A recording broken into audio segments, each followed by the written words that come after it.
The digital clock on my Honda's dashboard glowed 11:43 p.m. as I merged onto I-94, leaving behind another 16-hour shift at Children's Hospital. My navy blue scrubs felt damp with perspiration, and the fabric clung uncomfortably to my skin despite Chicago's October chill seeping through the car's aging heating system. The pediatric ward had been chaos tonight, a stomach bug tearing through half the children, leaving me and 2 other nurses to handle what should have been a full staff's workload. Exhaustion pulled at my bones like gravity, making my eyelids heavy and my shoulders ache. I rolled them back, trying to work out the knots that had formed from hunching over tiny patients for hours. My reflection in the rearview mirror showed exactly what I expected. Emma Walsh at 26, looking every one of her years plus a few extra. Dark circles shadowed my blue-gray eyes, and my auburn hair had escaped its ponytail in wisps that framed my face like a halo of fatigue. The highway stretched ahead, dark and mostly empty, except for the occasional semi-truck hauling cargo through the Chicago night. Their headlights created brief moments of artificial daylight before plunging me back into darkness. I preferred the night shift, honestly. During the day, the hospital buzzed with administrative staff, visiting families, and doctors making their rounds with students trailing behind like ducklings. At night, it was just the essential personnel and the patients who needed us most. My phone buzzed against the passenger seat, vibrating against the cracked vinyl. Tyler, probably. My 17-year-old brother had developed an annoying habit of staying out past curfew since Dad died 6 months ago in that construction accident. I understood grief made people do unpredictable things, but I couldn't shake the worry that gnawed at me whenever he wasn't home where I could see him, could know he was safe. I reached for the phone without taking my eyes off the road, muscle memory guiding my fingers to the device. Unknown number. At this hour, it was probably someone calling the wrong number, or a telemarketer working graveyard shifts to reach people like me. I let it go to voicemail and dropped the phone back onto the seat. The exit for our neighborhood appeared ahead, marked by a flickering streetlight that the city had been promising to fix for 3 months. I moved into the right lane, my turn signal clicking rhythmically. Almost home. Almost to the cramped 2-bedroom apartment where Tyler would either be asleep in his room with textbooks scattered across his desk, or awake in the living room pretending to do homework while actually playing video games with the volume turned down low. The thought of home brought with it the familiar weight of responsibility. There would be bills on the kitchen table, unopened because I already knew what they said.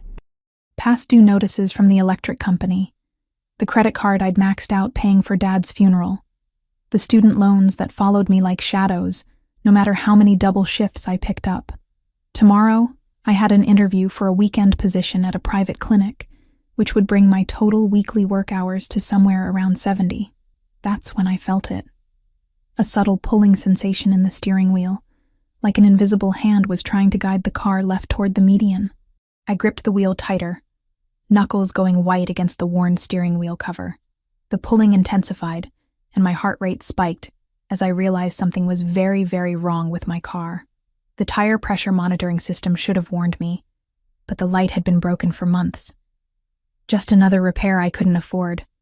Another corner cut to keep us fed and housed. The Honda was 12 years old with over 200,000 miles, held together by prayers and preventive maintenance. I performed myself using YouTube tutorials. The steering wheel jerked violently to the left as the front right tire exploded, with a sound like a gunshot echoing through the car. The Honda veered sharply toward the concrete barrier that separated the highway from a steep, tree-lined embankment. I yanked the wheel in the opposite direction, adrenaline flooding my system, but the overcorrection sent the car into a wild fishtail across both lanes of the highway. Time fractured into slow-motion horror. I could see every detail with crystalline clarity. The way the headlights swept across the guardrail like a lighthouse beam. The spiderweb crack that appeared in my windshield from the stress. The coffee cup in my console that launched itself into the air.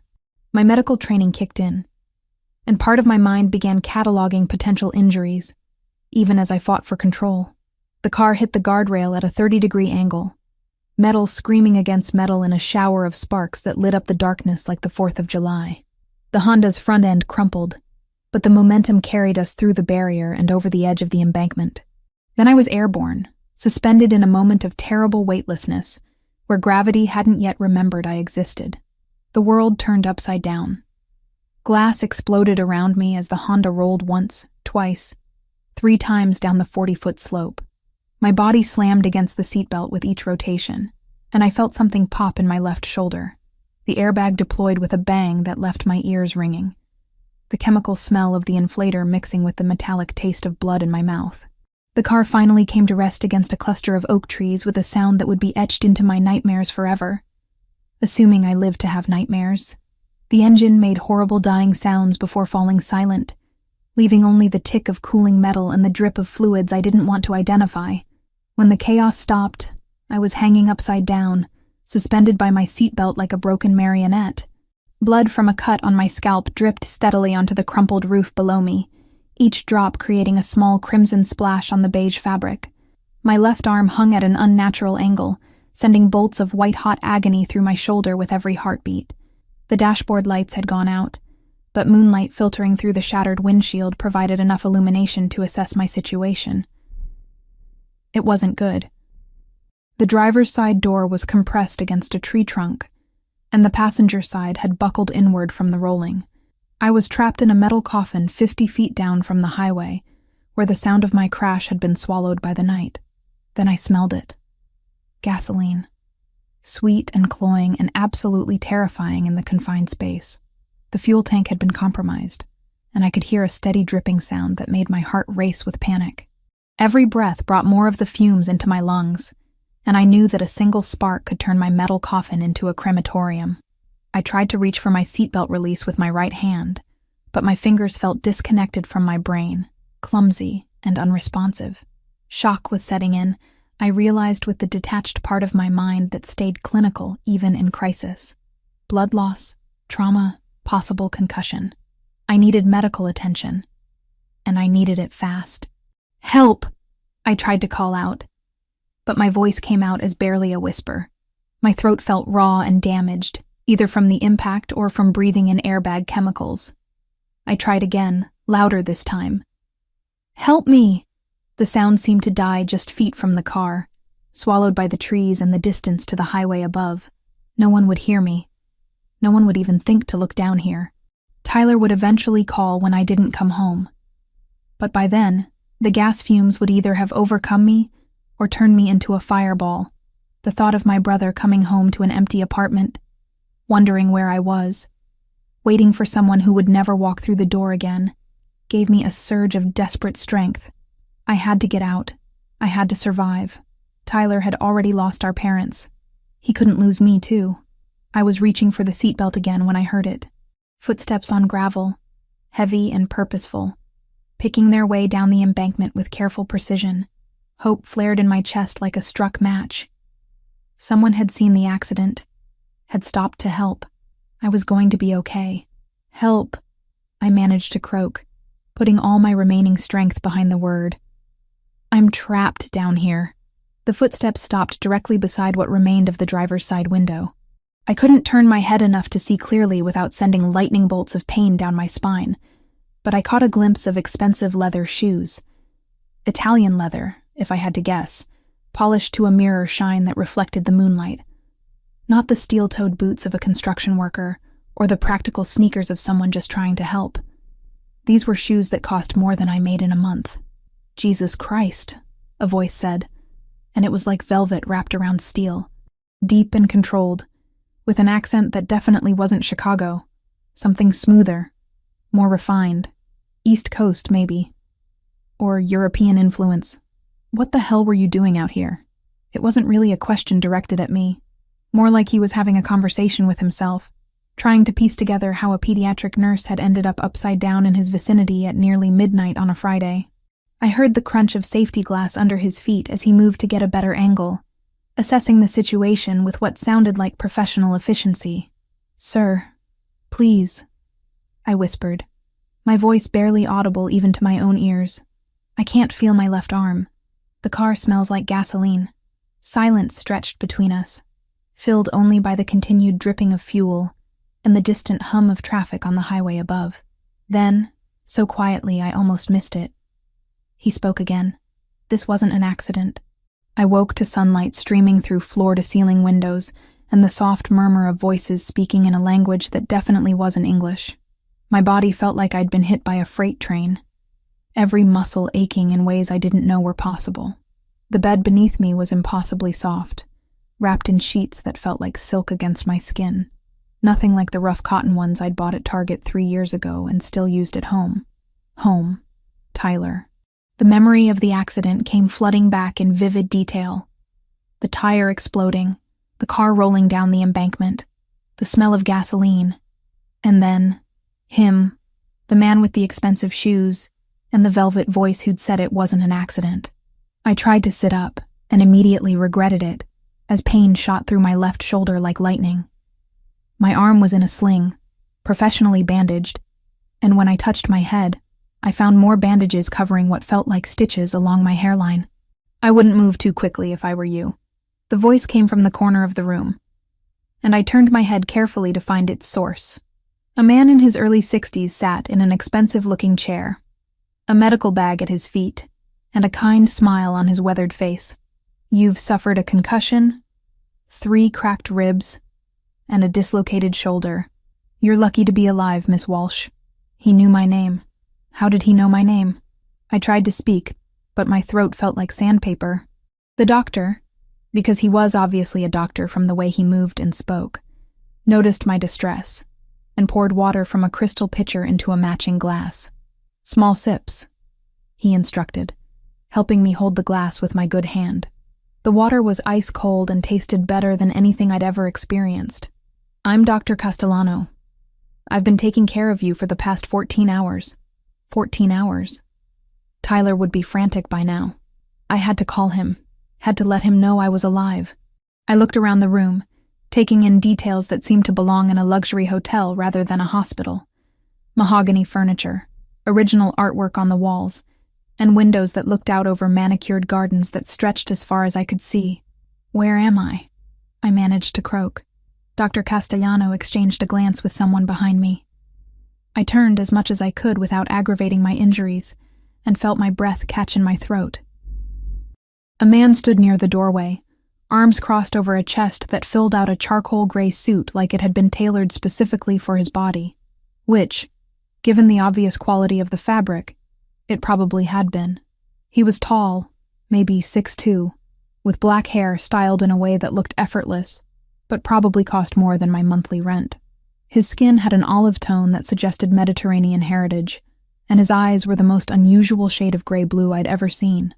A small scar marked his chin, a thin white line that only added to his dangerous appeal. Because that's what he was, I realized with a certainty that went beyond logic. Dangerous. Everything about him screamed power and control, from the way he held himself to the expensive watch on his wrist, to the way Dr. Castellano deferred to him without saying a word. You're in my home, he said, pushing off from the doorframe and moving closer to the bed.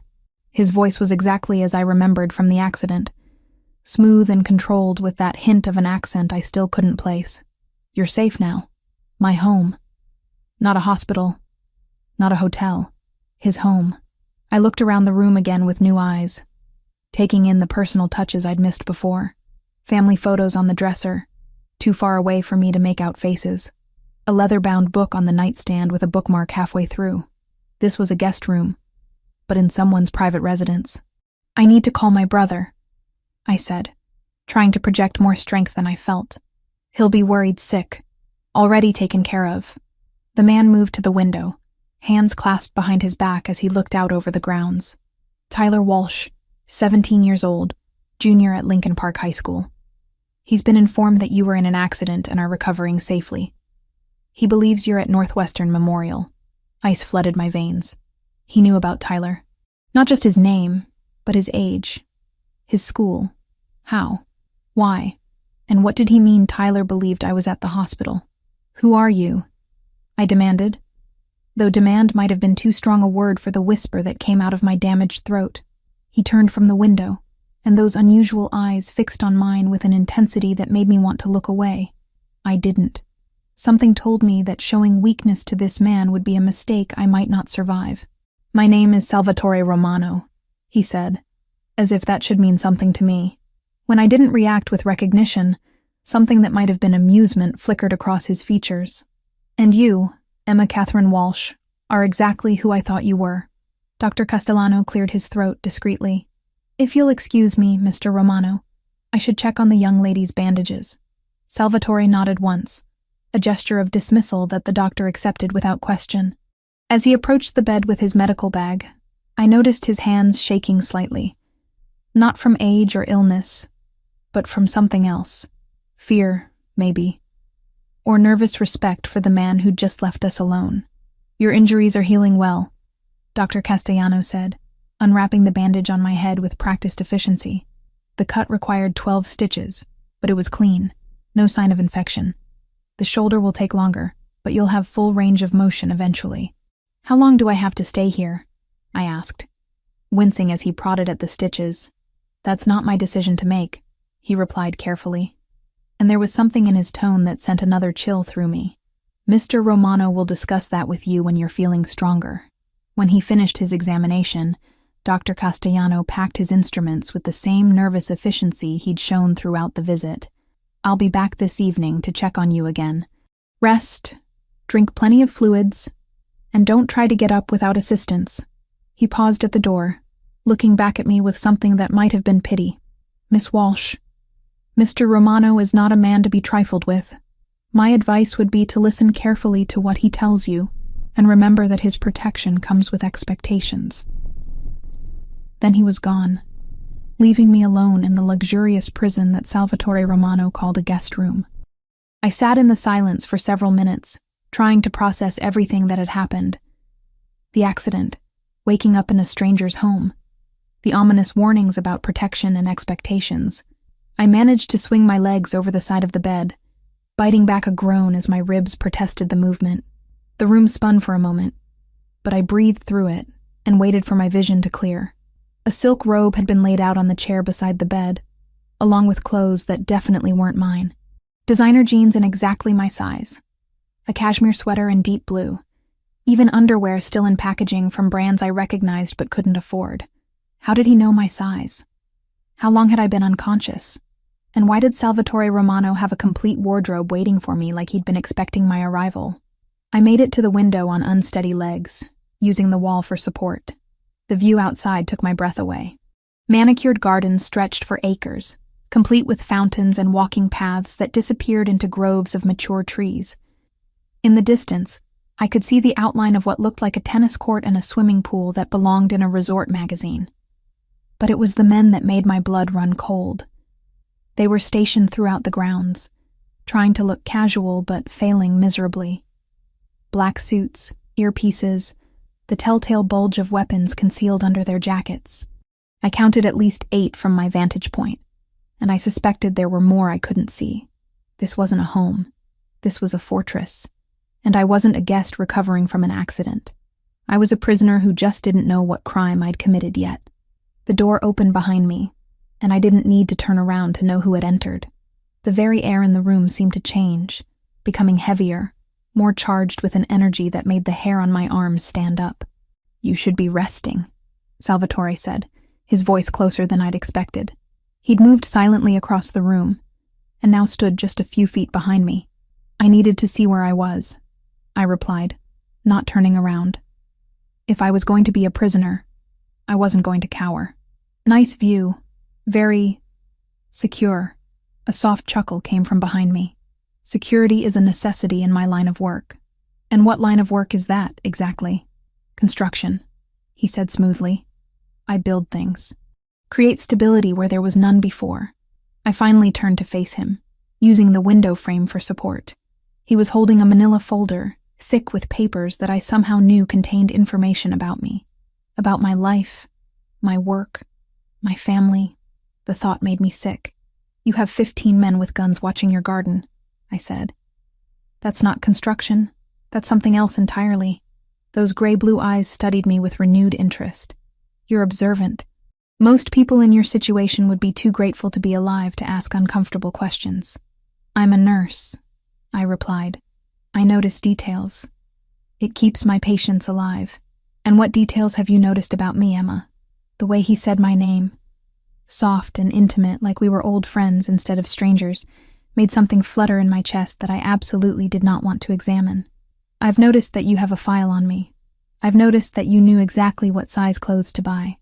I've noticed that everyone in this house is afraid of you." He moved closer, close enough that I could smell his cologne.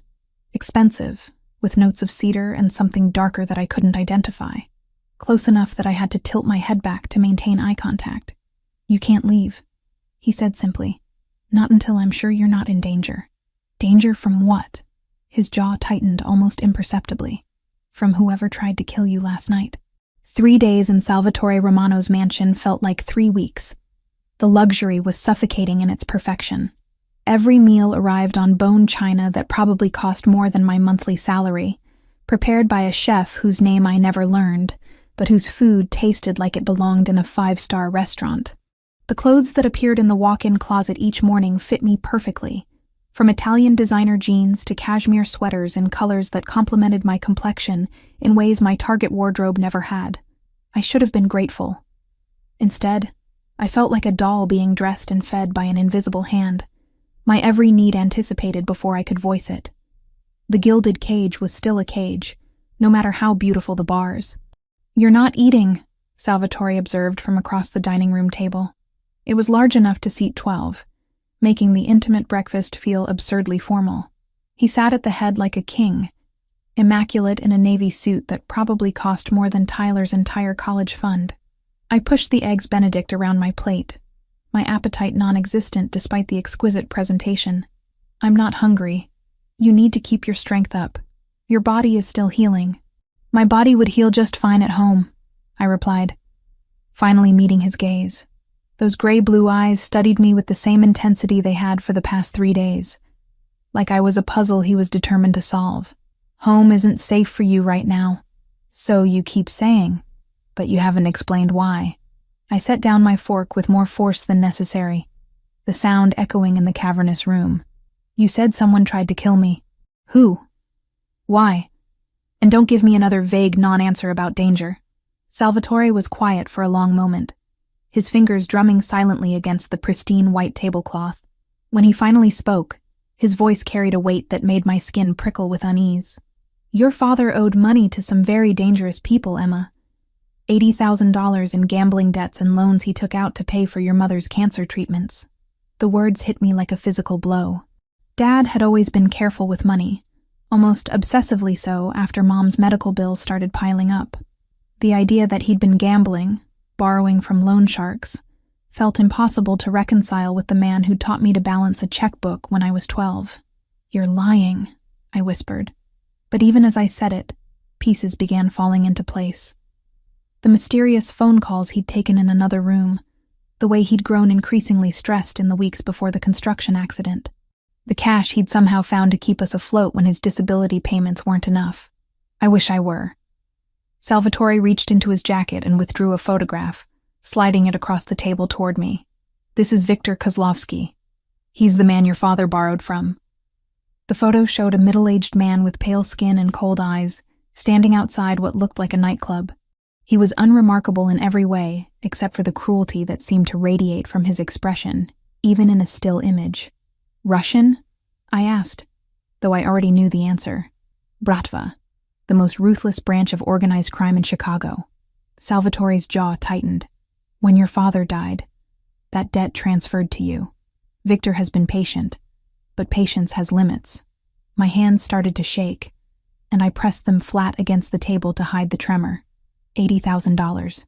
"I don't have $80,000. I don't have $8,000. Victor doesn't care about your financial situation. He cares about sending a message to other debtors about what happens when obligations aren't met." The eggs Benedict turned to ash in my mouth. "The accident. You said it wasn't random. Your tire was sabotaged. A small puncture that would fail under highway speeds, designed to look like a blowout." His voice was matter-of-fact, like he was discussing the weather instead of attempted murder. "If I hadn't been in the area, if I hadn't heard the crash," he didn't need to finish. "I'd be dead, and Tyler would be alone in the world, probably next on Victor's list." "Why were you there?" I asked. "In the area, I mean. That's not exactly a residential neighborhood." Something flickered in his expression, gone too quickly for me to interpret. "I own property nearby. I was conducting business." Business. At midnight on a Friday. The kind of business that required 15 armed men and a fortress disguised as a home. What kind of construction do you do, Salvatore? He leaned back in his chair, studying me with those penetrating eyes. The kind that requires careful planning and attention to detail. The kind where mistakes can be fatal. It wasn't an answer, but it was more honest than anything else he'd told me.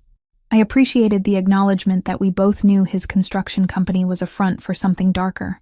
I need to call in sick to work, I said, changing the subject, because I wasn't ready to examine what it meant that I was having breakfast with a man who was almost certainly a criminal. They'll fire me if I don't show up for 3 days without notice. Already handled. You requested extended leave due to stress following a car accident. Very understandable, given the circumstances. The casual way he'd taken control of my life should have been infuriating. Instead, I felt a treacherous flutter of relief that someone else was managing the details I was too overwhelmed to handle. You can't keep me here forever, I said, though it sounded weak even to my own ears. I can keep you alive. Everything else is negotiable. After breakfast, I retreated to the library, a room that had become my refuge over the past 3 days. Floor-to-ceiling shelves held thousands of books in multiple languages, and a fire crackled in the marble fireplace despite the October warmth outside. It was the one room in the house that felt lived in, rather than staged for a magazine photo shoot. I discovered that Salvatore was an actual reader, not just someone who kept books for show. Dog-eared pages, handwritten notes in the margins, multiple bookmarks scattered throughout various titles. The eclectic collection ranged from classic literature to business strategy, to books on Renaissance art that were so specialized they had to be special orders. I was curled in the leather armchair by the window, trying to lose myself in Jane Austen, when I heard footsteps in the hallway. Not the soft, deferential steps of the household staff, but the confident stride of someone who owned everything he walked on. Salvatore appeared in the doorway, no longer wearing the navy suit from breakfast. He'd changed into dark jeans and a black sweater that clung to his broad shoulders in a way that made my mouth go dry. The casual clothes should have made him seem more approachable. Instead, they revealed the powerful physique that the tailored suits had only hinted at. "You're bleeding," I said, noticing the red stain spreading across his left sleeve. He glanced down as if just noticing the injury himself. "It's nothing." My medical training overrode my common sense, and I stood up too quickly, wincing as my ribs protested. "Let me look at it." "Emma, it's fine. You're dripping blood on a Persian rug that probably costs more than my car. It's not fine." I moved toward him, noting the way he tensed as I approached. "Sit down. Let me see." For a moment I thought he would refuse. Then he moved to the couch, sitting on the edge like he was ready to bolt at any second. The vulnerability in the gesture was so at odds with his usual commanding presence that it made my chest tight. I perched beside him, close enough to smell that intoxicating cologne mixed with something sharper. Copper. Blood. "This is going to hurt," I warned, reaching for his sleeve. He caught my wrist, his fingers circling it completely. The touch sent electricity shooting up my arm, and I had to force myself to breathe normally. "I don't want you to see this," he said quietly. "See what?" Instead of answering, he released my wrist and pushed up his sleeve, revealing not just the fresh cut I'd noticed, but a canvas of scars that mapped a violent history. Bullet wounds, knife marks, what looked like burns from cigarettes or other implements of torture. His forearm told a story of survival that no construction worker should have to live. "My God," I whispered, my fingers hovering over the worst of the scars without quite touching. "What happened to you?" "I told you. I build things. Sometimes people object to my construction plans." The cut that had drawn my attention was deep but clean, probably from a knife rather than an accident. I examined it with professional detachment, though inside I was shaking at the evidence of how dangerous his world really was. "This needs stitches," I said. "I've had worse. That's not the point. Infection could set in, and with your lifestyle, I doubt you have time to deal with complications." I looked up to find him watching me with an expression I couldn't read. "I can do it. I've sutured hundreds of wounds." He was quiet for so long I thought he would refuse. Then, "There's a medical kit in my office, top drawer of the desk." 20 minutes later, I was bent over his arm with a needle and surgical thread, working by the light of the desk lamp. He hadn't made a sound during the procedure, hadn't even flinched when I injected the local anesthetic. I'd treated soldiers who were less stoic about minor injuries. "There," I said, tying off the last stitch. "Keep it dry for 24 hours, and change the dressing daily. Thank you." I looked up to find his face inches from mine, close enough that I could see the gold flecks in those unusual eyes, close enough that I could feel the warmth of his breath against my cheek. For a heartbeat, neither of us moved. The air between us crackled with a tension that had nothing to do with the injury I'd just treated. Then he pulled back, rolling down his sleeve with careful precision. "You should rest. Dr. Castellano will be here soon for your evening check." I nodded, not trusting my voice. As I headed for the door, he spoke again. "Emma," I turned back. "The people who want to hurt you, they won't stop. Not until they're dead or you are. I need you to understand that." "I understand," I said, though I wasn't sure I understood anything anymore. "Do you? Because once you're under my protection, really under it, there's no going back. My world has rules, and breaking them has consequences." I met his gaze steadily. "Are you asking me to choose? I'm telling you that the choice is coming, and when it does, you need to be certain, because I don't let go of what's mine." The possessive edge in his voice should have frightened me. Instead, it sent heat spiraling through my chest in a way that terrified me more than any Russian gangster ever could. The tension in the mansion had been building for days, like the pressure before a thunderstorm. Salvatore's men moved with heightened alertness, their conversations conducted in hushed tones that stopped abruptly when I entered a room. Even the household staff seemed on edge, their usual efficient silence replaced by nervous energy that made my skin crawl. I was curled up in the library reading when Salvatore burst through the doors, his face dark with an emotion I'd never seen before. Fear. Not for himself, but for something else entirely. His gray-blue eyes found mine immediately, and the intensity in them made my breath catch. "We need to talk," he said, crossing the room in 3 long strides. "Now." I set down my book, noting the rigid line of his shoulders beneath the black sweater he wore. "What's wrong?" Instead of answering, he moved to the massive desk in the corner and withdrew a manila envelope. The same type that had contained my personal information days ago, but this one was thicker, heavier with whatever secrets it contained. "Viktor Kozlovsky isn't just after you for your father's debt," he said, placing the envelope on the coffee table between us. "It's more complicated than that." My hands shook as I reached for the envelope. Inside were photographs, documents, and what looked like surveillance reports. The first photo made my blood run cold. It was Tyler, walking out of Lincoln Park High School with his backpack slung over one shoulder, completely unaware that someone was watching him through a telephoto lens. "They've been following him," I whispered, my voice barely audible over the crackling of the fire. "For how long?" 3 weeks. Salvatore's jaw was tight with controlled rage. "Ever since your father's death became public knowledge." I flipped through more photos. Tyler at the grocery store, Tyler at his part-time job at the movie theater, Tyler laughing with friends outside a pizza place. Each image was a violation, proof that my brother's life had been under scrutiny while I'd been obliviously working double shifts and worrying about bills. "There's more," Salvatore said, his voice gentler now. "Emma, your brother has been contacted by them." The envelope slipped from my numb fingers, spilling its contents across the Persian rug. Among the scattered papers was a transcript of what looked like a phone conversation. Tyler's name at the top of the page in stark black letters. "They threatened him," I said, the words coming out flat and emotionless as shock set in. "They told him he had to help them get to me. Victor gave him a choice: cooperate, or watch his sister die the same way his father did." The implication hit me like a physical blow. Dad's construction accident hadn't been an accident any more than my car crash had been. Viktor Kozlovsky had orchestrated both, turning murder into convenient cover stories that no one would question. Tyler would never... I started, then stopped. What did I really know about what my 17-year-old brother would do when faced with losing the only family he had left? Grief and fear made people do things they never thought possible. He gave them information about your schedule, your route home from work. He installed a GPS tracker in your car. Salvatore's voice was clinical, professional, but I could see the anger burning in his eyes. He didn't know it would cause the accident. Victor told him they just wanted to know where you were.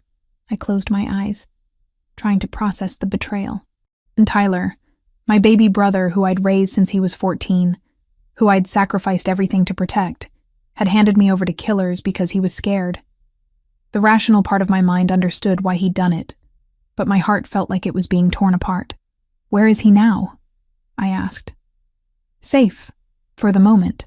Salvatore gathered the scattered papers, organizing them with mechanical precision. My people are watching him, but Victor's patience is running out. The original plan was to use the information Tyler provided to grab you quietly, extract what they needed, and eliminate both of you. When that failed, they moved to more direct methods. What kind of direct methods? He handed me a new photograph, this one taken from a security camera. It showed the parking garage at Children's Hospital, 3 men in dark clothing positioned near my usual parking spot. They were waiting for me to return to work, ready to finish what the sabotaged tire had started. They came to the hospital. I breathed. Looking for me. Yesterday. My men intercepted them before they could get close. His tone was matter-of-fact, but the weight of what he wasn't saying settled over me like a shroud. Intercepted. Not arrested, not warned away. Intercepted in the permanent sense.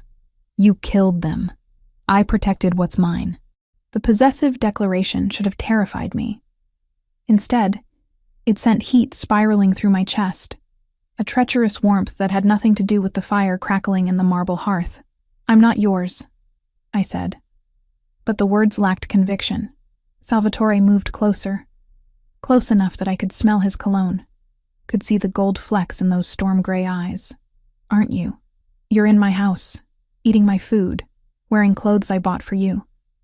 You sutured my wounds with your own hands. If that's not mine, what would you call it? I couldn't answer, because he was right. Somewhere in the past few days, the lines had blurred beyond recognition. I was no longer just a patient recovering from an accident or a potential victim seeking protection. I had become something else entirely, something that didn't have a name, but felt dangerously close to belonging. What happens now? I asked instead. Now we end this.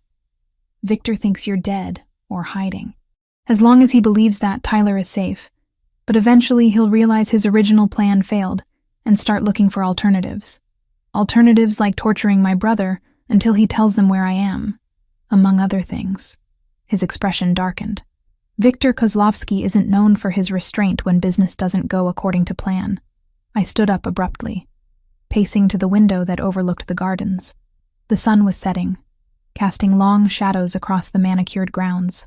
In the distance, I could see Salvatore's men patrolling the perimeter, their movements coordinated and professional. An army disguised as landscaping staff. I want to see him, I said. Tyler, I want to see my brother.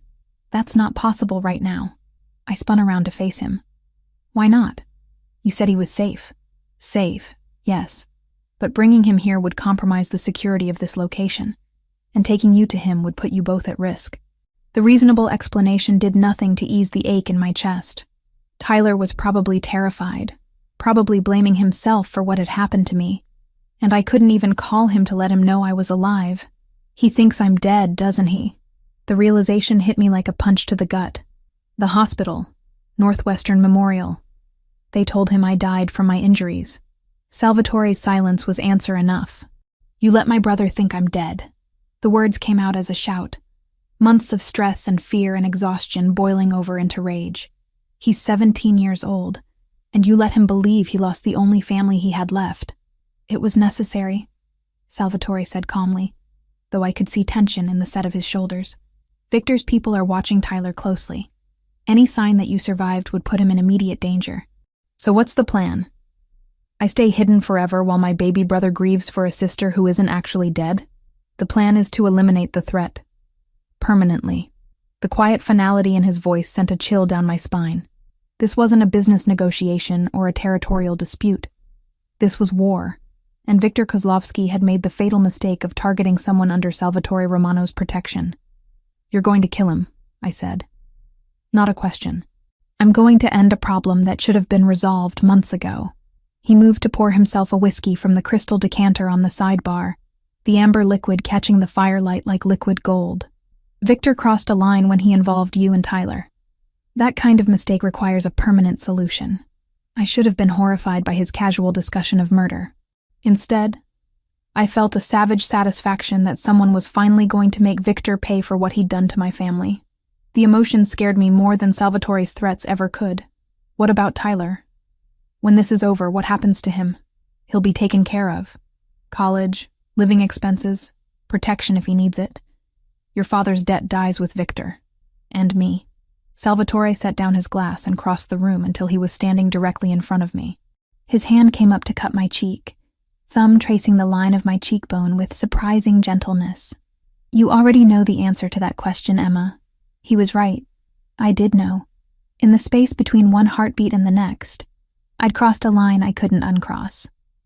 The girl who'd been driving home from her nursing shift a week ago was gone, replaced by someone who could stand in a library discussing murder and feel nothing but grim satisfaction. When? I asked. Soon. Victor's growing impatient, which makes him sloppy. Sloppy men make mistakes, and mistakes create opportunities. His thumb was still tracing patterns on my cheek, and I found myself leaning into the touch despite every rational thought screaming that this was madness.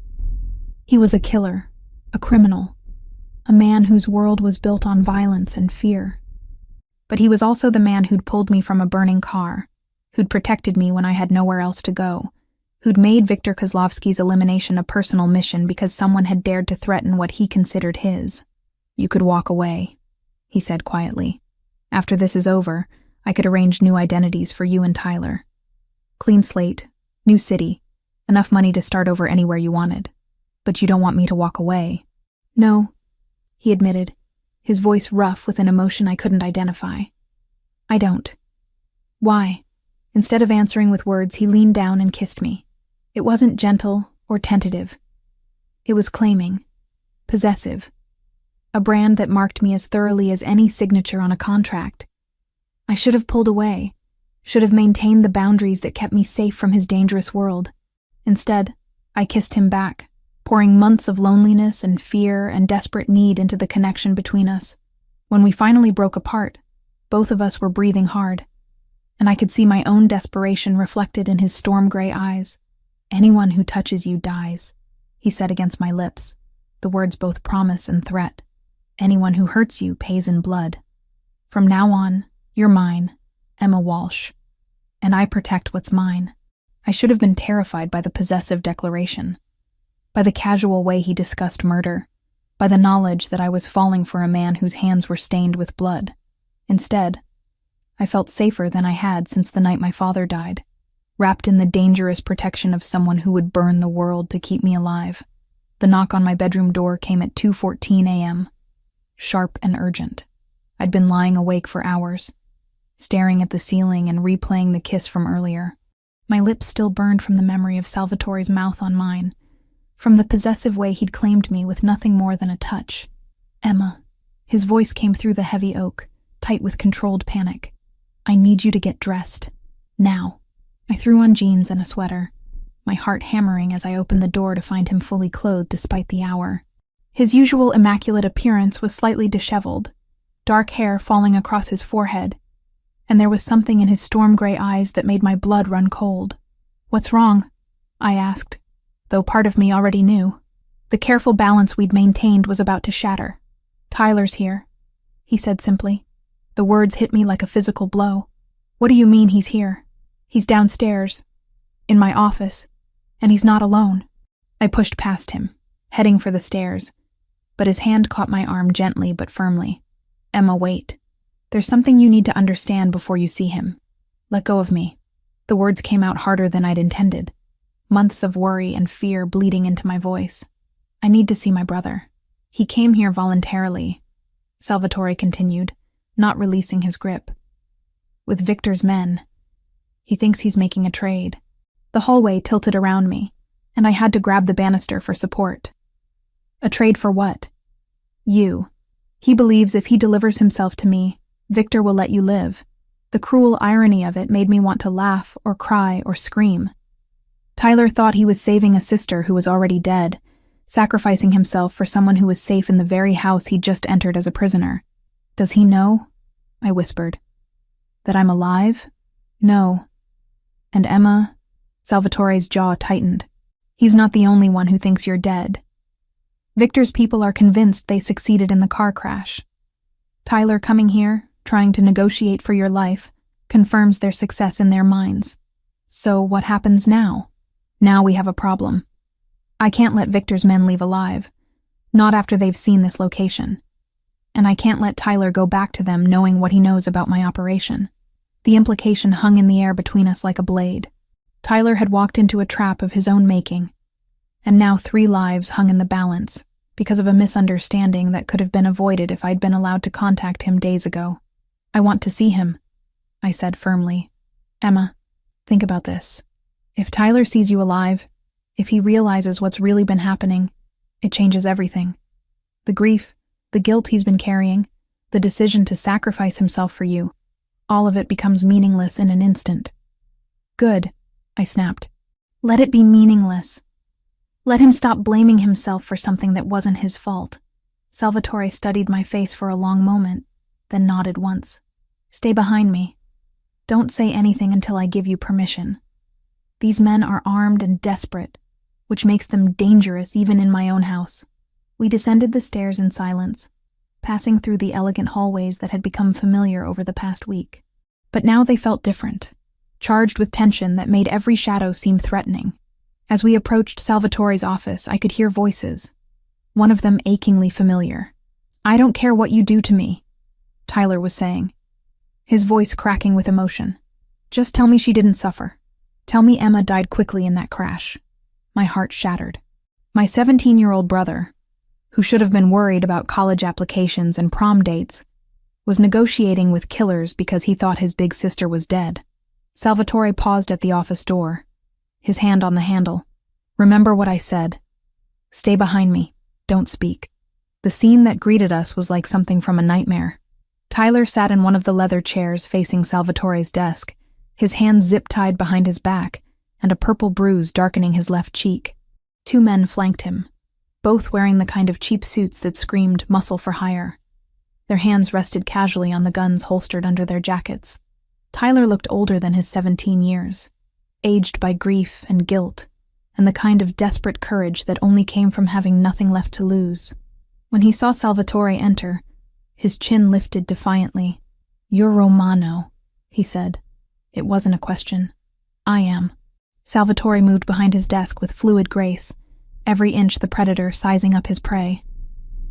"And you're Tyler Walsh. You've caused me a considerable amount of trouble." "I did what they told me to do," Tyler replied, his voice steady despite the circumstances. "I gave them information about Emma's schedule. I installed the tracker. I did everything Victor wanted, and she's still dead." One of Victor's men, a thin man with dead eyes and prison tattoos crawling up his neck, stepped forward. "The boy fulfilled his part of the bargain, Mr. Romano. Victor is prepared to consider the debt settled if you make his death quick." "How generous," Salvatore said dryly. "And what makes Victor think he has any authority to negotiate terms in my home?" The second man, broader and scarred, shifted his weight nervously. "We came here in good faith, under flag of truce. There is no truce between Victor Kozlovsky and me," Salvatore replied, his voice dropping to a dangerous whisper. "There is only the question of whether you die quickly or slowly." I couldn't take it anymore. My brother was sitting 3 feet away from me, ready to die because he thought he'd failed to protect me, and I was hiding behind Salvatore's broad shoulders like a coward. "Tyler," I said, stepping out from behind Salvatore despite his sharp intake of breath. The effect was immediate and devastating. Tyler's face went white, then red, then white again as he struggled to process what he was seeing. The 2 Russians reached for their guns, but Salvatore's men were faster. Suddenly, the office was filled with the metallic click of safeties being disengaged. "Emma?" Tyler's voice was barely a whisper. "You're dead. I saw the news report.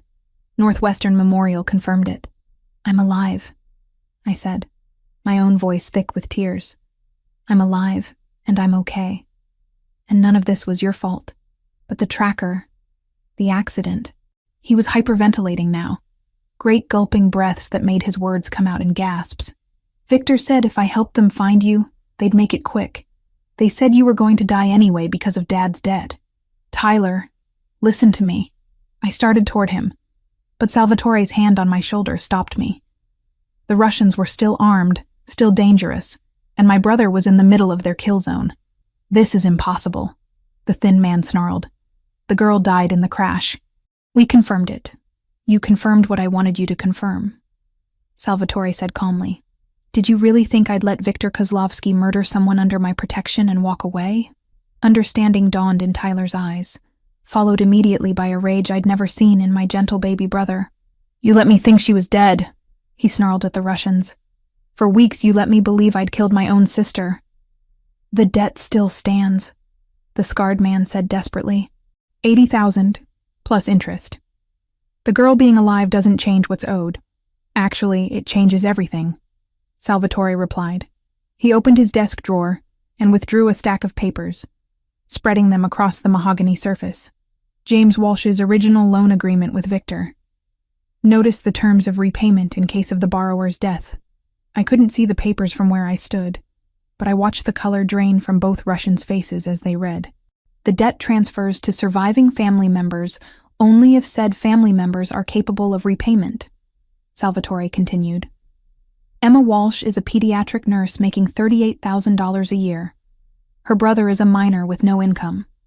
Neither could reasonably be expected to repay $80,000. Victor won't accept that interpretation, the thin man said, but his voice lacked conviction. Victor won't have a choice. Salvatore's smile was sharp as a blade. Because Victor is going to be too dead to argue.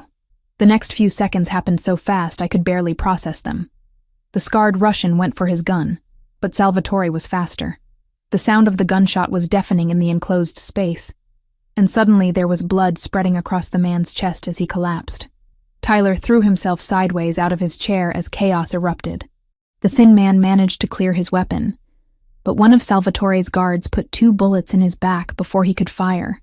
The sharp smell of gunpowder filled the air, mixing with the metallic scent of blood. When the violence ended, Tyler was huddled against the bookshelf, his zip-tied hands making it impossible to cover his ears against the ringing gunshots had left behind. I rushed to him, dropping to my knees and pulling his shaking form against my chest. It's over, I whispered into his hair. The same words I'd used to comfort him after nightmares when he was small. It's over, baby brother. You're safe. I thought you were dead. He sobbed against my shoulder. I thought I killed you. You didn't kill me. You saved me. I looked up to find Salvatore watching us, his expression unreadable. If you hadn't installed that tracker, Victor's people never would have found me on that road.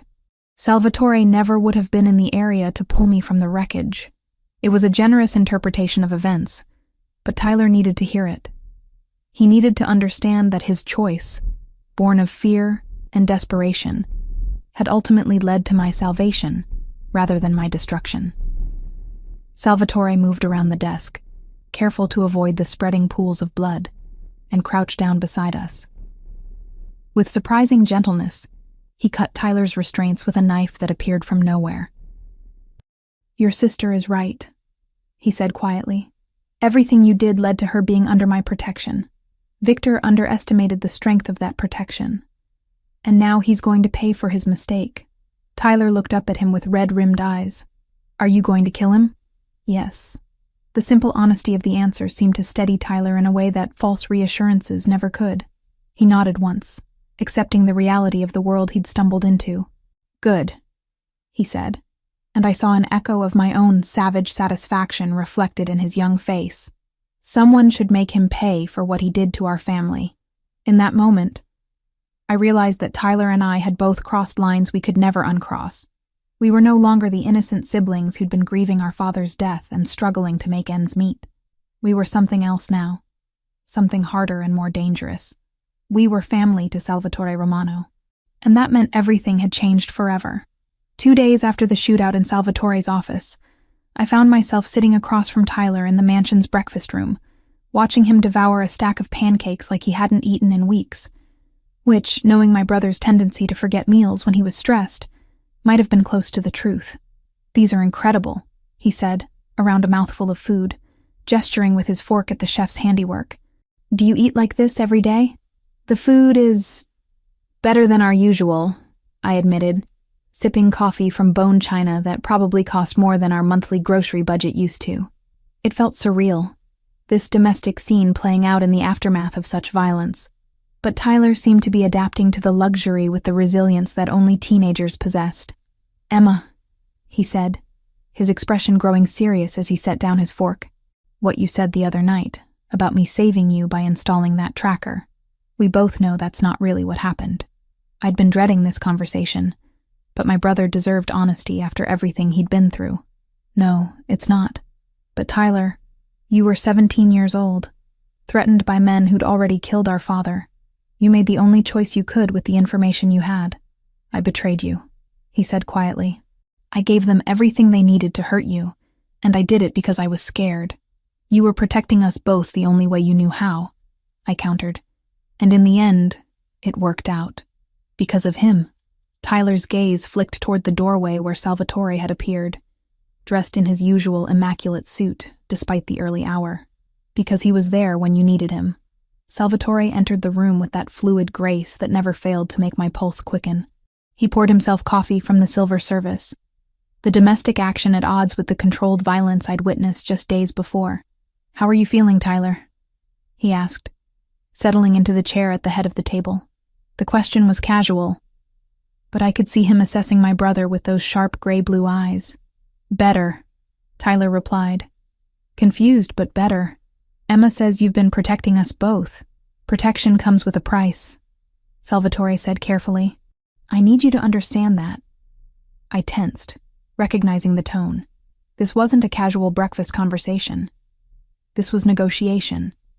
The kind that would determine what happened to Tyler and me once Victor was eliminated. "What kind of price?" Tyler asked, proving he'd inherited more of our father's business sense than I'd realized. "Loyalty, discretion, an understanding that what you've seen here, what you know about my operations, can never be shared with anyone outside this room." Tyler nodded slowly. "I get that. But what about after? When this is over? What happens to Emma and me?" Salvatore's gaze found mine across the table, and I saw something there that made my breath catch. Want, yes, but also something deeper, something that looked dangerously close to love. "That depends on your sister," he said. The words hung in the air between us, heavy with implication. I knew what he was asking, what choice he was offering me. Stay and become part of his world permanently, or take the new identities and clean slate he'd mentioned before. Walk away from the safety of his protection and the dangerous intensity of whatever was growing between us. "I need to know something first," I said, setting down my coffee cup with hands that trembled slightly. "The debt my father owed. The money that started all of this. You said Victor's interpretation of the loan terms was wrong. It was, but you could have used those same terms to void the debt entirely, couldn't you? From the beginning?" Salvatore was quiet for a long moment, his expression unreadable. "Yes. Then why didn't you? Why let me think I was in danger? Why go through all of this?" Tyler looked between us, sensing the undercurrents in the conversation that went far beyond financial obligations and Russian gangsters. "Because," Salvatore said finally, "the first time I saw you in that hospital room, sitting beside your father's bed and reading to him even though he couldn't hear you, I knew I wanted you in my life. The debt gave me an excuse to protect you. The threat from Victor gave me a reason to keep you close. The honesty of the admission hit me like a physical blow. Everything. From the moment he'd found me in that wrecked car to the luxury prison of the past week, had been orchestrated around his desire to possess me. You manipulated this entire situation," I said, anger and something else entirely warring in my chest. "You let me believe I was in mortal danger so I'd be grateful for your protection." "Yes. No excuses, no justifications. Just the simple truth that he'd engineered my dependence on him because he wanted me and wasn't willing to risk losing me to choice. I should have been furious, should have felt violated by the manipulation, betrayed by the lies. Instead, I felt oddly relieved that the pretense was finally over. No more games, no more carefully constructed reasons why I needed to stay. Just the raw truth that Salvatore Romano wanted me and had used every resource at his disposal to make it happen. "Emma," Tyler's voice cut through my internal turmoil. "What are you thinking?" I looked at my brother, really looked at him. He was 17, smart, resilient, but still young enough to need stability and guidance. In Salvatore's world, he could have both: college, protection, opportunities that would never have been available to a kid from our neighborhood. And me? What did I want? The answer came with startling clarity. I wanted the man who'd pulled me from a burning car and refused to let me go. I wanted the dangerous protector who'd killed for me without hesitation. I wanted Salvatore Romano, manipulation and all, because he'd shown me a version of myself I'd never known existed. "I want to see the contracts," I said finally. "The original loan documents, the terms Victor was operating under. Everything."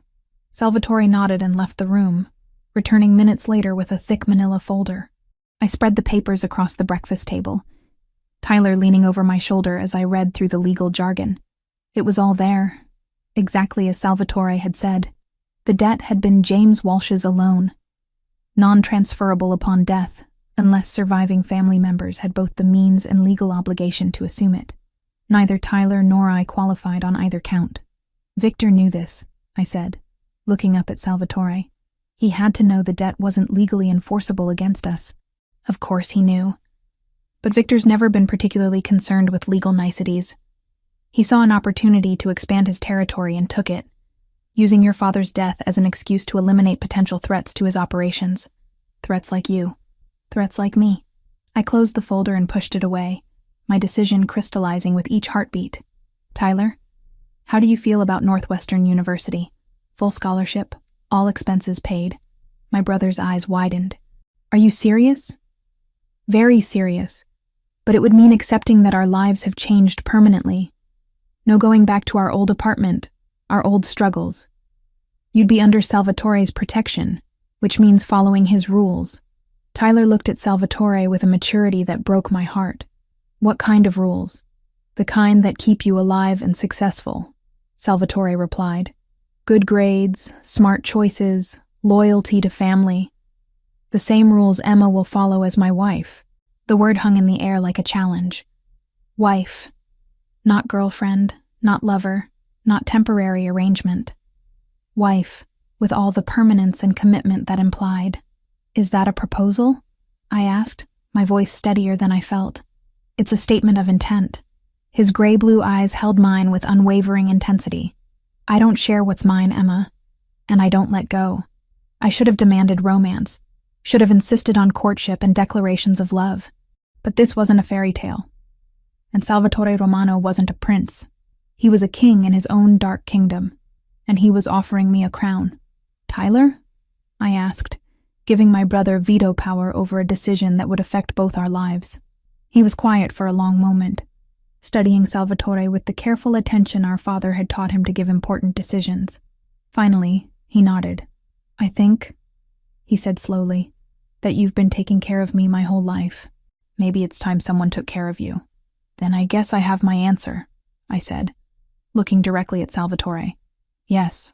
The word was barely out of my mouth before he was moving, circling the table in 2 long strides and pulling me to my feet. His hands framed my face as he kissed me, deep and possessive and claiming. When we broke apart, I was breathless and dizzy, and completely certain I'd made the right choice. "There's no going back," he warned against my lips. "Good," I replied. "I'm tired of running." That night, after Tyler had been settled in his own wing of the mansion with enough video games and premium cable to keep any teenager occupied, Salvatore led me to his bedroom. Not the guest suite I'd been occupying, but his private sanctuary at the heart of the house. It was masculine and elegant, all dark wood and rich fabrics, with windows that looked out over the gardens I'd admired from a distance. But I barely noticed the decor because Salvatore was looking at me like I was something precious and dangerous, and entirely his.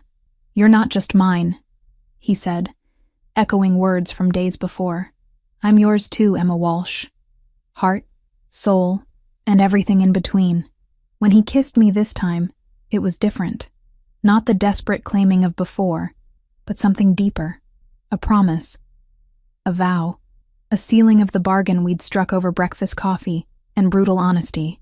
And when he made love to me in the massive bed that would now be ours, it wasn't just possession or desire.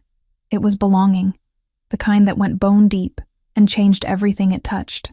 Later, wrapped in silk sheets, with Salvatore's arm around me and his steady heartbeat against my ear, I realized I wasn't the same woman who'd been driving home from her nursing shift 2 weeks ago, that Emma had been surviving, existing, making do with less than she deserved.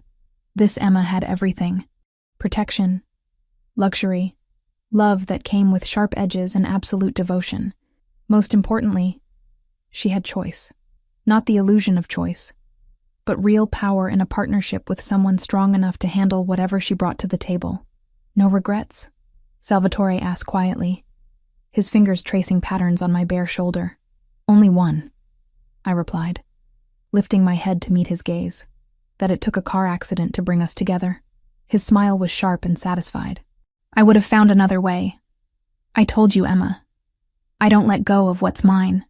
And as his arms tightened around me in the darkness, I realized I didn't want him to. The call came at 3:17 a.m. on a Tuesday, 3 weeks after I'd officially become Salvatore's fiancée. I'd been asleep in his arms when his phone erupted with the harsh buzzing that meant emergency. He was awake instantly, the predator's instincts that had kept him alive for decades pulling him from sleep to full alertness in seconds. "Romano," he answered, his voice already sharp with focus. I watched his expression change as he listened, saw the muscle in his jaw tighten with controlled fury. "When?" A pause. "How many men does he have with him?" Another pause. Longer this time. "No, don't engage. Fall back and maintain surveillance. I'm on my way." He ended the call and was already moving, pulling on clothes with the efficient motions of someone who'd dressed for war countless times before. "What's wrong?" I asked, though the cold knot in my stomach already knew. "Victor's made his move. He's at the old warehouse district with Tyler." The words hit me like ice water. "That's impossible. Tyler's here. He's in his room." Salvatore's expression was grim as he buckled on a shoulder holster. "Check for yourself." I ran down the hall in my silk nightgown, my bare feet silent on the marble floors. Tyler's room was empty, his bed unslept in, the window standing open to the October night. On his pillow was a note written in his careful handwriting.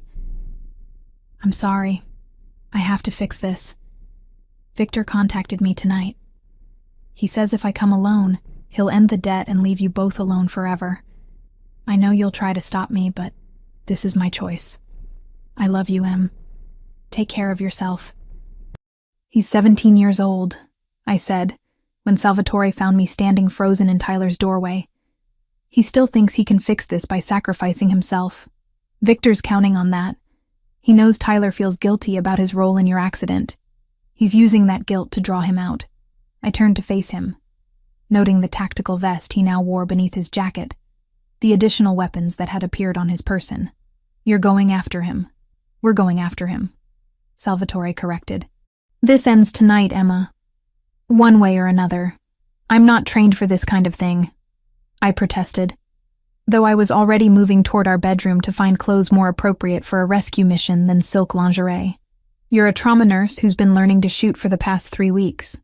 And more importantly, you're Tyler's sister. If something goes wrong, if he's injured, I'll need your medical skills." The reminder of the shooting lessons Salvatore had insisted on sent a chill through me. I'd thought they were just part of learning to live in his world, insurance against a future threat. I'd never imagined I'd need those skills so soon. 20 minutes later, I was dressed in black jeans and a tactical vest of my own, a Glock 19 holstered at my hip, and my medical bag slung over my shoulder. I felt like I was playing dress-up in someone else's life, except the gun was real and heavy against my side, and my brother's life depended on how well I'd learned to use it. "Remember what I taught you," Salvatore said, as we climbed into the back of an armored SUV. "Breathe. Aim center mass. Squeeze, don't jerk. And Emma, if something happens to me, you get Tyler and you run. Don't try to be a hero." The warehouse district at 4 a.m. was a landscape from a nightmare. Abandoned buildings stretched for blocks, their broken windows like dead eyes staring out at the empty streets. Our convoy of 3 vehicles moved without headlights, navigating by street lamps in the pale glow of the city beyond. "There," said Lorenzo, Salvatore's lieutenant, pointing to a building in the distance where warm light spilled from several windows. "That's where they are. My men count 8 vehicles, maybe 30 personnel." Salvatore studied the building through binoculars. "Victor's not taking any chances. He knows this is his last play." "What's the plan?" I asked, though part of me didn't want to know. "Simple. We go in, we get Tyler, we kill everyone who tries to stop us." The matter-of-fact way he said it should have horrified me. Instead, I felt a savage satisfaction that my brother's captors would pay for their mistake. The approach was carefully coordinated. Salvatore's men had been planning for this contingency for weeks, and it showed in the precision of their movements. We left the vehicles 4 blocks away and approached on foot, using abandoned buildings and shipping containers for cover. I stayed close to Salvatore, my heart hammering as we crept through the industrial maze. The weight of the gun at my hip was both comforting and terrifying, a reminder that I might have to take a life before the night was over. "Movement on the roof," Lorenzo whispered into his radio. "2 snipers, northeast corner. Take them out quietly," Salvatore replied. "We go in 60 seconds. I watched through a crack in a shipping container as 2 of Salvatore's men scaled the side of the building with spider-like efficiency. The snipers never knew what hit them. "Go." The next few minutes were chaos orchestrated with military precision. Salvatore's men moved like ghosts, taking out Victor's sentries with suppressed weapons and tactical coordination that spoke of serious training. This wasn't just a construction crew with guns. This was a private army. We entered through a service door that had been quietly cleared by the advance team. The interior of the warehouse was a maze of crates and machinery, perfect for an ambush, but also perfect for infiltration if you knew what you were doing. The sound of voices led us deeper into the building. Victor's voice, heavily accented and filled with the kind of casual cruelty I'd come to associate with him from recordings. And Tyler, trying to sound brave but unable to hide the fear in his young voice. "You came alone, just like you promised," Victor was saying as we crept closer. "Very admirable. Very stupid, but admirable." "I kept my word," Tyler replied. "Now keep yours. Leave my sister and Salvatore alone." Victor's laughter was like breaking glass. "Oh, my young friend, did you really think it would be that simple? Your sister cost me 3 good men and considerable face in the community. That kind of debt requires payment in blood. You said if I came, you'd let them go. I said I'd end the debt. I never said they'd survive it. I saw red. Without thinking, I stepped around the corner with my gun drawn, medical training overridden by protective fury. Get away from my brother, you son of a bitch! The scene that greeted me was worse than I'd imagined. Tyler was zip-tied to a chair in the center of the warehouse floor, blood trickling from a cut on his forehead. Victor stood behind him with a knife pressed to Tyler's throat, flanked by 6 armed men in tactical gear. Emma Walsh, Victor said with mock delight. The dead girl who refused to stay dead. How inconvenient. Let him go, I said, my voice steadier than I felt. This is between you and me. Actually, it's between me and him, Victor said, nodding toward the shadows where Salvatore emerged with his own weapon drawn. The great Salvatore Romano, come to rescue his little pet and her troublesome brother. Victor, Salvatore said calmly, you made a mistake coming after what's mine. What's yours? Victor pressed the knife harder against Tyler's throat, drawing a thin line of blood. The boy came to me willingly. The girl was always mine to take. You have no claim here. I have every claim. Emma is my fiancé. Tyler is her family, which makes him my family. And family, Salvatore's voice dropped to a dangerous whisper, is sacred. The standoff stretched for an eternity, measured in heartbeats. Victor's men had their weapons trained on Salvatore and me, but I could see Salvatore's people moving through the shadows, getting into position. Any second, this powder keg would explode. You know what I find interesting? Victor mused, still holding the knife to my brother's throat. The boy feels so guilty about betraying his sister. He actually believes this is his fault. It's not his fault, I said firmly. It's yours. Ah, but that's where you're wrong. You see, young Tyler here has been very helpful, not just with the tracker, but with other information as well. Haven't you, Tyler? My brother's face crumpled with shame. Emma, I'm sorry. He said if I told him about Salvatore's security, about the layout of the house, he'd make it quick for both of you. The betrayal hit me like a physical blow, but not because I blamed Tyler, because I finally understood the depth of Victor's manipulation, the way he'd used my brother's love for me as a weapon against us both. Tyler, I said softly. Look at me. He raised his eyes, tears streaming down his face. I'm so sorry, Em. I thought I was protecting you. You were protecting me. You've always protected me. And now, I'm going to protect you. I saw the moment Victor realized his mistake. He'd been so focused on Salvatore, so confident in his superior numbers, that he'd forgotten the most dangerous person in any situation is someone with nothing left to lose. I didn't hesitate. The Glock was in my hands and firing before Victor could react. The first shot took him in the shoulder, spinning him away from Tyler. The second caught him in the chest as he tried to bring his own weapon up. Then all hell broke loose. Salvatore's men opened fire from their concealed positions, cutting down Victor's soldiers with practiced efficiency. I dove behind a crate as bullets whined overhead, my hands shaking as I reloaded with movements drilled into muscle memory over weeks of training. Tyler, I shouted over the gunfire. Stay down! My brother had managed to tip his chair over, using it as minimal cover while still bound. I could see him trying to work free of his restraints, but the zip ties were too tight. A figure appeared around the edge of my crate, weapon raised. I didn't think, just fired. The man dropped, and I felt a savage satisfaction that should have terrified me but didn't. He'd threatened my family. In Salvatore's world, that was a death sentence. The gunfight lasted maybe 3 minutes, though it felt like hours. When the smoke cleared, Victor's men were down and Salvatore was moving toward Tyler with a knife to cut his restraints. But Victor wasn't done yet. I saw him rising from behind a pallet where he'd taken cover, blood streaming from his wounds, but his eyes still filled with hatred. He had a gun in his hand, and it was pointed at Salvatore's back. I didn't shout a warning. There wasn't time. I just put 3 bullets center mass into Viktor Kozlovsky, watching him fall back with a satisfaction that went bone deep. It's over, I said, lowering my weapon as Salvatore cut Tyler free. It's finally over. Tyler fell into my arms, both of us shaking with adrenaline and relief in the aftermath of violence. I thought I'd gotten you killed, he sobbed against my shoulder. You saved us, I replied, meaning every word. If you hadn't come here, Victor would have kept hunting us forever. This way, it's finished. Salvatore approached us, his own weapon holstered. We need to move. Police response time in this area is about 15 minutes. As we walked out of the warehouse, stepping over the bodies of our enemies, I realized something fundamental had changed inside me. The woman who'd been driving home from her nursing shift 3 weeks ago was gone forever, replaced by someone who could kill to protect her family and feel no regret. I was no longer Emma Walsh, pediatric nurse and struggling guardian.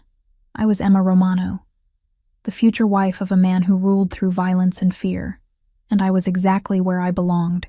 6 months after Viktor Kozlovsky's death, I stood in the bridal suite of St. Anthony's Cathedral, adjusting the antique lace veil that had belonged to Salvatore's grandmother. The woman staring back at me from the full-length mirror was barely recognizable as the exhausted nurse who'd been driving home from a double shift that night in October. This Emma had learned to shoot with deadly accuracy. This Emma could discuss money laundering over dinner without flinching. This Emma wore a custom Valentino wedding dress that cost more than most people's annual salary and felt perfectly comfortable in it. You look beautiful, Em, Tyler said from behind me, his voice thick with emotion.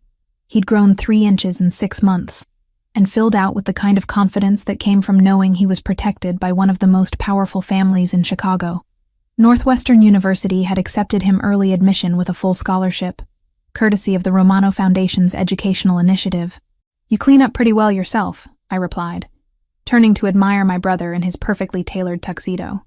The scared 17-year-old who'd sacrificed himself to save me was gone, replaced by a young man who understood the weight of family loyalty and wore it well. A soft knock interrupted our moment. Mrs. Romano? The wedding coordinator peered around the door, her eyes bright with the kind of excitement that came from organizing a wedding with an unlimited budget. It's time. Mrs. Romano. In 10 minutes. That would be my legal name. Emma Catherine Romano, wife of Salvatore Romano, First Lady of an empire built on carefully controlled violence and legitimate business ventures that had grown exponentially under my influence. The cathedral was packed with 300 guests, a mix of Chicago's political elite, business leaders, and carefully vetted members of Salvatore's organization. I'd insisted on transparency about what kind of wedding this was. Everyone who sat in those pews knew exactly who they were celebrating. As the wedding march began, Tyler offered me his arm. "Ready?" he asked. "I've been ready since the night he pulled me from that car," I replied. The walk down the aisle felt like a victory parade. Mayor Davidson nodded respectfully from the third row. Federal Judge Morrison, whose daughter's life I'd saved in the pediatric ward 2 months ago, smiled warmly from the fifth. The careful balance Salvatore had built between legitimacy and his darker enterprises was on full display, and I was about to become its centerpiece. But none of that mattered the moment I saw him waiting at the altar. Salvatore stood like a king in his domain, immaculate in a charcoal gray morning coat that emphasized his broad shoulders and lean frame. His dark hair was perfectly styled, but I could see the small scar on his chin that I'd traced with my fingers countless times. His gray-blue eyes found mine immediately, and the intensity in them made my breath catch just like it had that first night. When Tyler placed my hand in Salvatore's, I felt the familiar jolt of electricity that connected us. His fingers were warm and steady, a reminder of all the ways those hands had touched me, protected me, claimed me. "Dearly beloved," Father Benedetto began, his voice carrying easily through the cathedral's soaring architecture. The ceremony itself was traditional, Catholic, binding in ways both legal and spiritual. But when Salvatore spoke his vows, his voice clear and strong enough for everyone to hear, the words were anything but traditional. "Emma," he said, his eyes never leaving mine, "you saved me from a life of existing without truly living. You brought light into darkness I'd accepted as permanent. You made me believe in something beyond power and control and careful survival. I promise to protect you, to cherish you, to build an empire worthy of the queen you already are. And I promise that what we have will be sacred, always."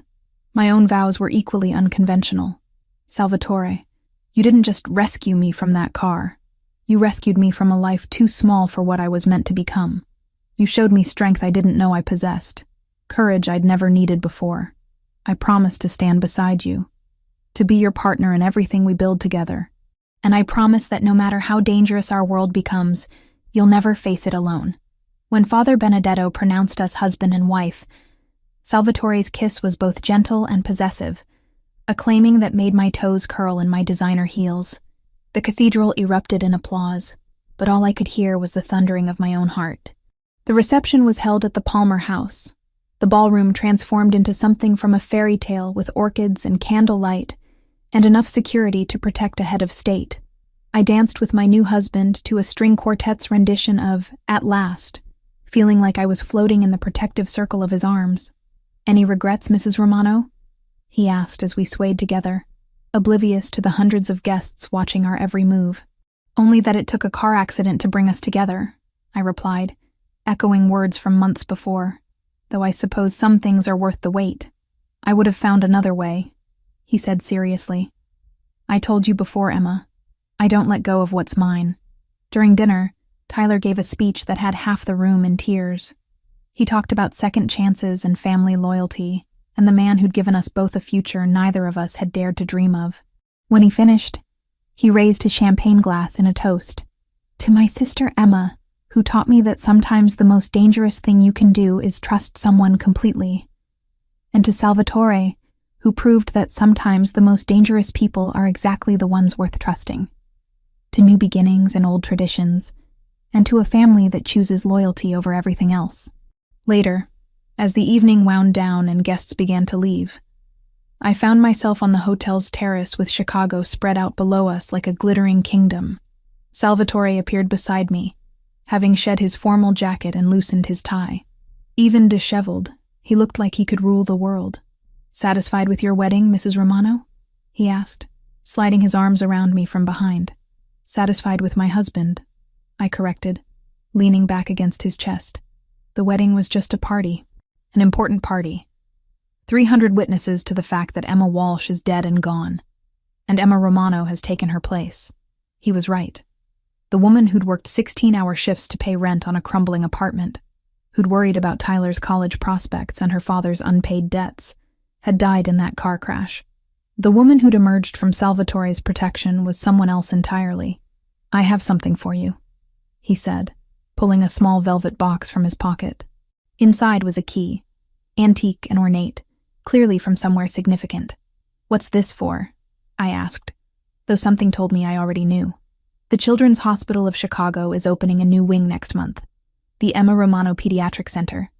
Your own domain, fully funded by the Family Foundation, staffed with the best doctors money can hire. You'll oversee all medical decisions." Tears pricked my eyes. He'd given me everything I'd never known I wanted. Power, protection, purpose that went beyond mere survival. But more than that, he'd given me a way to use my old skills in my new world. "You'll be able to help children the way you always wanted to," he continued. "But now you'll have unlimited resources to do it. No insurance denials, no budget constraints, no choosing between treatments based on cost." "Salvatore," I turned in his arms, struck speechless by the magnitude of the gift. "You gave up your career to be with me. It seemed only fair that I give you something better in return." 3 months later, I stood in the gleaming new pediatric wing, watching a team of the world's best cardiac surgeons repair a defect in 6-year-old Maria Santos's heart. The surgery would have been impossible at most hospitals, the cost prohibitive for her family. Here, it was Tuesday. "Mrs. Romano?" Dr. Chen, the head of pediatric surgery, appeared at my elbow.